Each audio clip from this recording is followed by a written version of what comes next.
Assalamualaikum warahmatullahi wabarakatuh. Allahumma sholli ala sayyidina Muhammad wa ala ali Muhammad. Pemirsa, salam jumpa kembali di program Kabar Petang edisi Rabu 27 Oktober 2021 bersama saya Fatih Salahuddin. Selama beberapa waktu ke depan kita akan membaca berita paling menarik hari ini, membahasnya bersama narasumber yang berkompeten dan tentu dari sudut pandang Islam. Pemirsa, inilah Kabar Petang selengkapnya.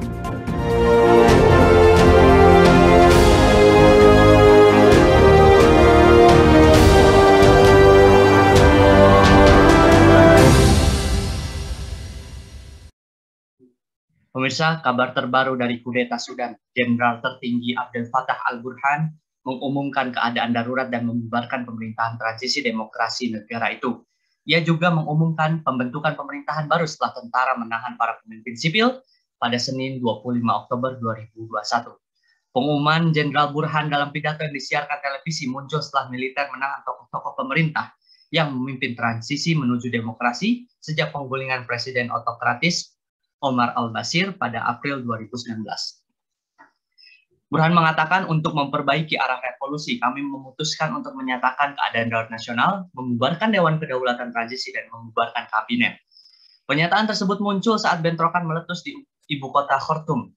Tentara menembakkan peluru tajam ke orang-orang yang turun ke jalan untuk memprotes kudeta Sudan.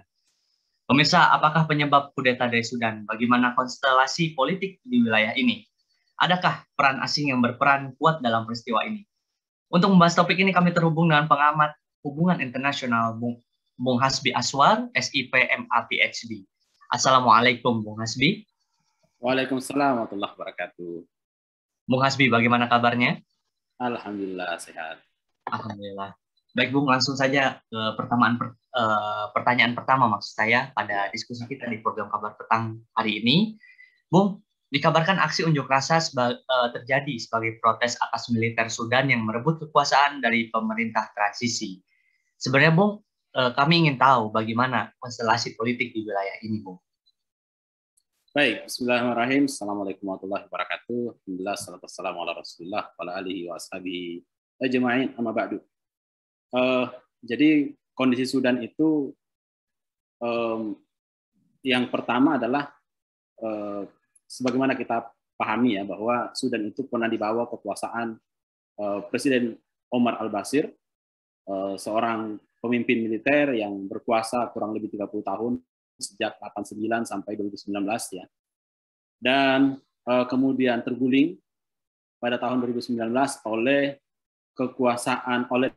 desakan sipil, karena faktor-faktor ekonomi yang terjadi waktu itu, desakan sipil, dan di sisi yang lain akhirnya rezim militer yang berkuasa itu akhirnya tidak bisa lagi menahan arus perubahan dari gerakan sipil, dan akhirnya Omar al-Bashir diturunkan.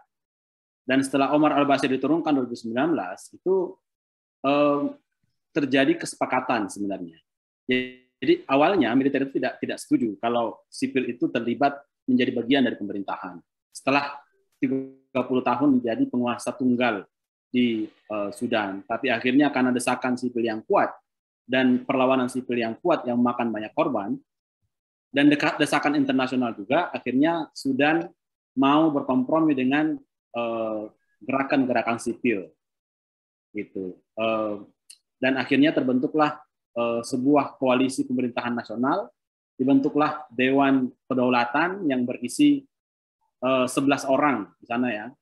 Ada 5 orang perwakilan dari militer dan ada 5 orang perwakilan dari sipil, koalisi sipil, dan 1 orang itu adalah dipilih oleh kedua kelompok tersebut. Dan kemudian terbentuklah konstitusi baru, konstitusi transisi menuju kepada konstitusi yang diharapkan itu bisa terbentuk tahun kemudian. Namun apa yang terjadi di konstitusi tersebut itu memang ada upaya dari gerakan sipil untuk meminimalisir kekuasaan dari militer.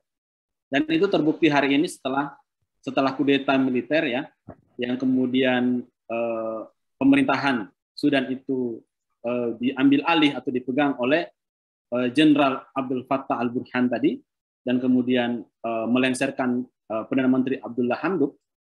Itu ada banyak sekali pasal yang dihapuskan. Dan pasal-pasal yang dihapuskan itu adalah pasal-pasal yang memang melemahkan militer. Gitu. Seperti apa contohnya? Misalnya menteri di jabatan menteri di Sudan itu mayoritas itu dipegang oleh sipil dan dipilih oleh koalisi sipil. Termasuk juga parlemen itu juga mayoritasnya dipilih oleh sipil. Nah, ini yang bagi militer itu mereka tidak setuju dengan itu dan banyak kali dikritik ya, dikeluhkan oleh militer di Sudan. Dan akhirnya kemudian karena konflik yang terus berlarut-larut sampai kudeta terakhir kemarin, itu akhirnya tidak ada jalan lain ya.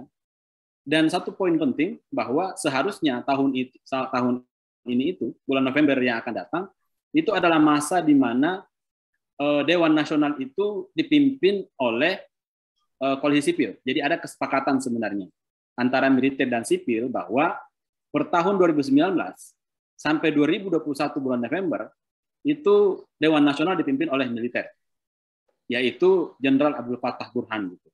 Dan seharusnya bulan November besok itu sipil yang akan menjadi pemimpin gitu. Nah, saya lihat ada kekhawatiran dari pihak militer bahwa ketika sipil yang mengambil alih, itu sipil akhirnya akan sipil akan lebih jauh membuat kebijakan yang bisa mengurangi dan meminimalisir peran militer di sana. Dan saya kira itu yang membuat militer tidak berkehendak terhadap hal tersebut. Jadi walaupun memang ada desakan-desakan sipil juga ya, ada banyak. Jadi sebenarnya kondisi Sudan itu tidak stabil setelah 2019. 2019, 2020 sampai awal-awal tahun ini misalnya itu banyak sekali demonstrasi. Kenapa? Ya karena negara itu tidak bisa memberikan atau menjamin kebutuhan masyarakat, khususnya terkait dengan bahan pangan, inflasi yang sangat tinggi, hampir 100% misalnya, kemudian listrik, dan lain sebagainya. Jadi kondisinya seperti itu. Ada kondisi ekonomi yang sangat kuat di sana yang membuat masyarakat sipil itu berontak, dan di sisi yang lain ada pertarungan atau ada pergesekan yang kuat antara koalisi sipil dan kemudian kepentingan militer di sana. Baik, Bung. Dalam peristiwa aktual yang terjadi di Sudan beberapa hari yang lalu, seperti tanggal 25 Oktober yang lalu itu, Bung. Sebenarnya, Bung, adakah peran asing yang berperan kuat dalam peristiwa ini? Dan Jenderal Abdel Fattah al-Burhan ini, Bung, yang seperti Bung Hasbi singgung tadi, dia sekarang ini mengambil peran kunci dalam kudeta, Bung.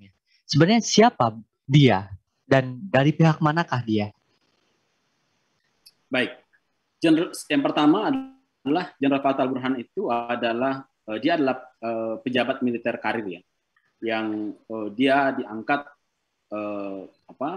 menjadi pejabat atau menjadi orang yang memiliki posisi tinggi di militer itu sejak era Omar al-Bashir.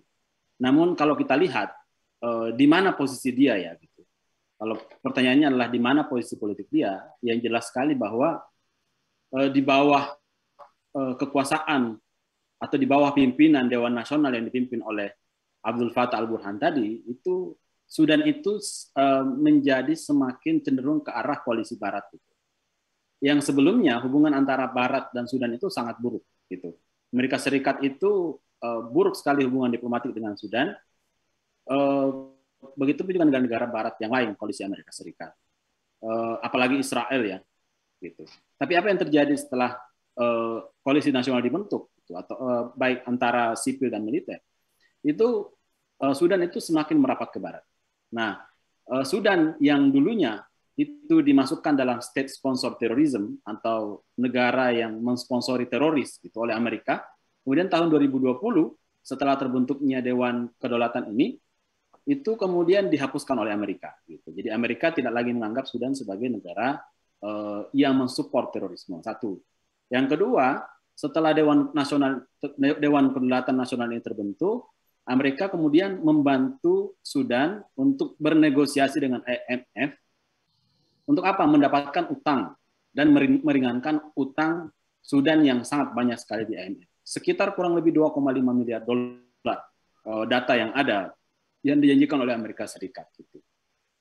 Dan ditambah lagi yang paling saya kira yang paling kita ingat itu adalah adanya upaya normalisasi yang dilakukan oleh Sudan terhadap Israel, yang sebelumnya Sudan ini adalah negara yang sangat anti dengan Israel. Bahkan termasuk Sudan ini dianggap negara yang sangat mendukung, ya, banyak mendukung kelompok-kelompok perlawanan, termasuk Hamas misalnya, termasuk bahkan Al-Qaeda atau kelompok-kelompok perlawanan Islam di Timur Tengah. Tapi setelah pergantian Omar al-Bashir menuju kepada Abdul Fattah Burhan ini, kemudian Sudan itu lebih mengarah atau lebih cenderung dekat kepada Amerika Serikat. Gitu. Jadi kita bisa menduga bahwa Abdul Fattah ini memang punya kecenderungan untuk punya afiliasi politik dan kepentingan politik dengan Amerika Serikat. Baik, Bung. Kalau begitu di saat ada juga tadi opini bahwa ada Inggris juga, Bung. Nah, bagaimana persaingan politik Amerika? Tadi kan Bung Hasbi menjelaskan bahwa jenderal tersebut lebih dekat ke Amerika, Bung. Nah, bagaimana persaingan politik Amerika dan Inggris di Sudan? Sebenarnya apa kepentingan dari keduanya itu, Bung?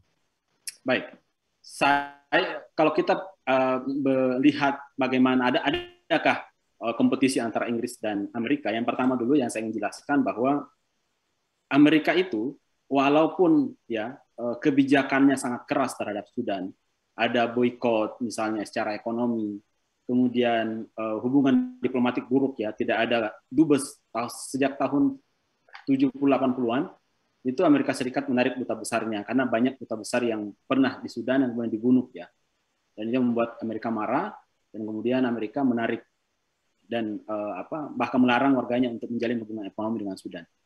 Tapi saya lihat Amerika sebenarnya itu tidak walaupun secara direct, secara langsung itu tidak hubungannya buruk, tapi Amerika itu tetap berupaya untuk menjaga bahwa harus ada hubungan dengan Sudan, gitu.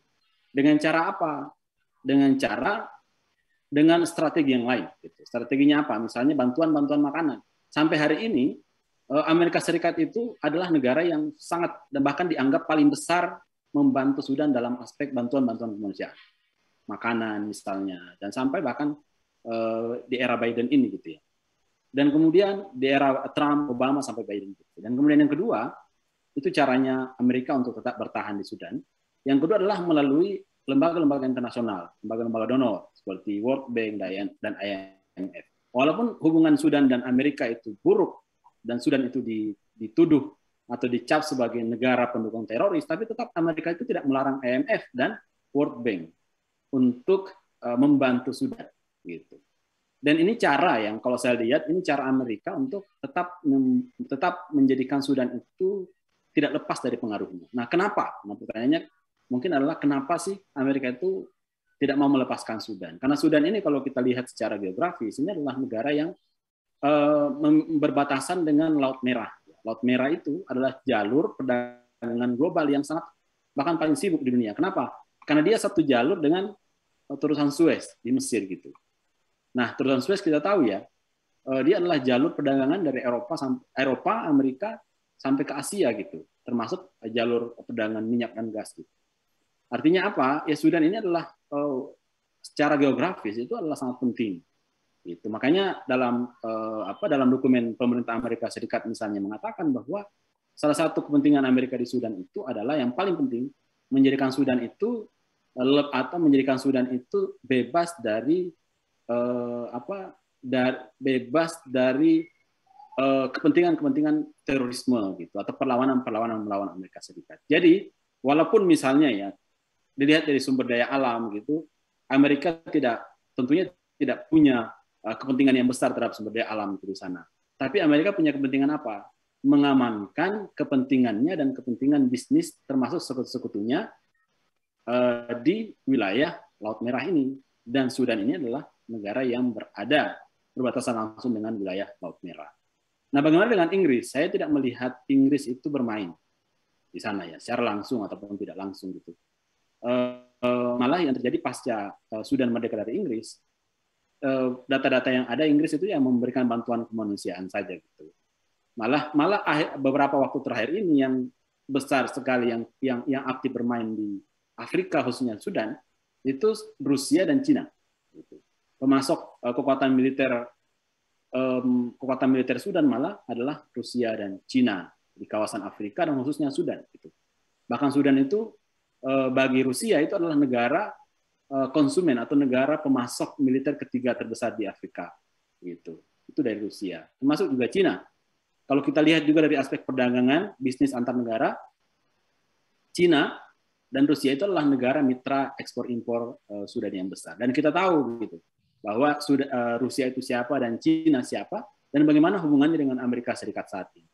Itu kalau kita lihat dalam konteks yang lebih besar di lingkup regional Afrika, ya Cina itu kan sekarang punya pengaruh, punya upaya untuk melebarkan pengaruhnya di wilayah Afrika. Jadi saya kira yang kental malah di sana adalah ada kekhawatiran Amerika Serikat bahwa wilayah Afrika Utara termasuk wilayah Afrika itu diambil alih oleh Cina dan kemudian Rusia. Nah, makanya setelah jatuhnya Omar al-Bashir, makanya Amerika Serikat berupaya untuk melakukan kontak secara langsung. Gitu. Kalau sebelum-sebelumnya kan tidak langsung, melalui IMF, bantuan kemanusiaan. Tapi setelah Omar al-Bashir jatuh dan kemudian Dewan Kedaulatan naik, itu Abdel Fattah Burhan sebagai pemimpin di Dewan Nasional itu, Dewan Kedaulatan itu, malah Sudan itu bergeser lebih dekat kepada Amerika Serikat. Dan Amerika Serikat berupaya untuk menjalin kontak secara langsung dan kemudian menghilangkan status Sudan sebagai negara supporter terorisme. Itu kira-kira. Baik, Bung. Lantas apakah Sudan ya, Bung, mengalami kemajuan, Bung, sebelum ketika kedekatannya dengan Amerika, lalu mengikuti rekomendasi institusi IMF, Bung, dan Bank Dunia, apakah Sudan mengalami kemajuan pada saat itu, Bung? Ya, IMF itu dan Bank Dunia kan sudah masuk di Sudan jauh sekali ya, sudah lama sekali gitu. Bahkan tahun-tahun awal atau dekade awal kemerdekaan Sudan itu memang ya IMF masuk ke sana. Tapi kalau kita baca bagaimana jejak dari pengaruh IMF di Sudan, itu ternyata tidak memiliki kontribusi positif gitu. Nah, sebelum masuk ke Sudan, saya kira kita perlu memahami bagaimana sih strategi permainan IMF. IMF itu biasanya ini mengiming-imingi ya, sebagaimana bank pada umumnya ya, mengiming-imingi sebuah negara, kalau Anda mau maju, bangun ini, bangun itu, bangun ini, bangun itu, gitu. Bangun bandara, bangun landasan bangun infrastruktur ini dan itu, gitu. Kemudian ketika negara mengatakan, oh iya, saya ingin membangun, tapi duitnya dari mana? Nah, IMF mengatakan, kami siap membantu. Nah, itu juga terjadi di Sudan, gitu. Sudan itu diiming-imingi dan diberikan bantuan untuk pembangunan infrastruktur jalan, kereta api, jalur kereta api misalnya, dan seterusnya. Tapi apakah itu membuat Sudan itu menjadi negara yang bangkit, kemudian menjadi negara yang baik, sejahtera? Ternyata tidak.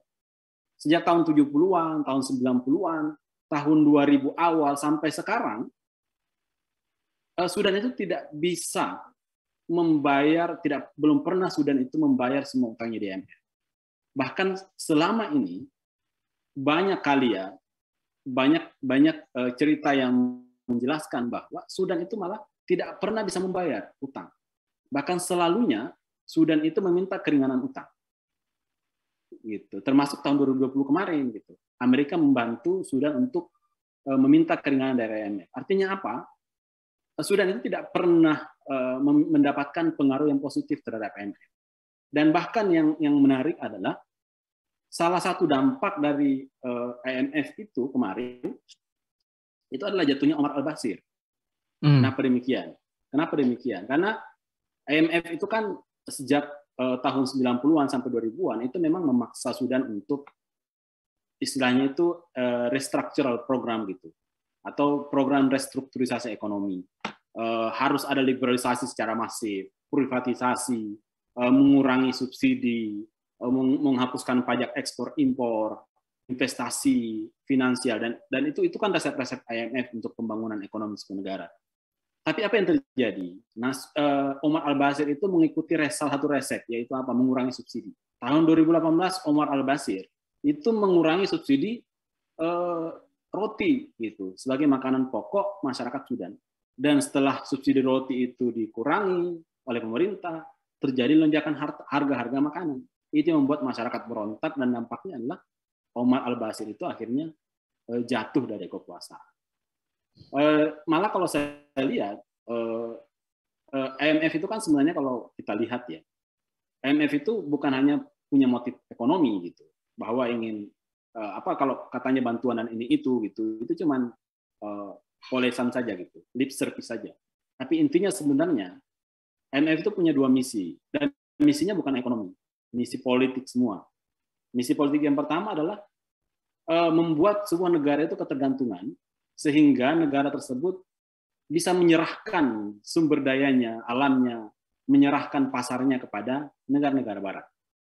Ini tren biasa yang dilakukan oleh IMF. Yang kedua adalah secara politik, ya, secara politik adalah menjadikan negara yang diberikan utang itu tergantung kepada kepentingan politik negara-negara barat, kepentingan politik Amerika Serikat pada khususnya.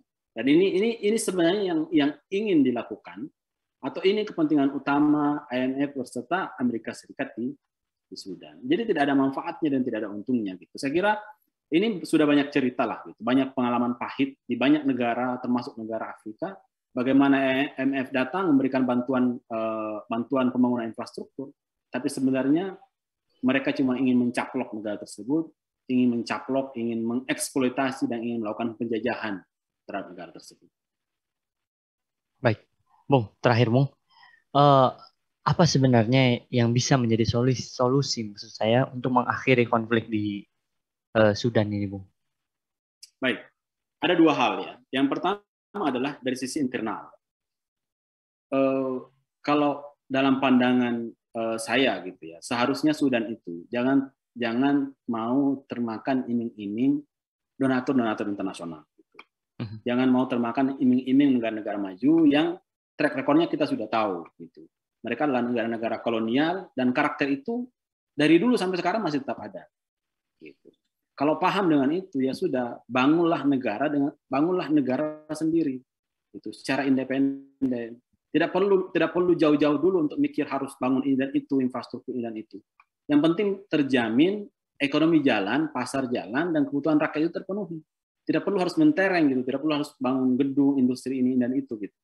Setidaknya yang pertama dulu adalah kebutuhan dasar masyarakat terpenuhi dan pasar itu terpenuhi. Apalagi Sudan ini adalah negara agriculture, negara pertanian yang luar biasa sekali gitu. Fokus ke sana, fokus kepada potensi alam dalam negeri.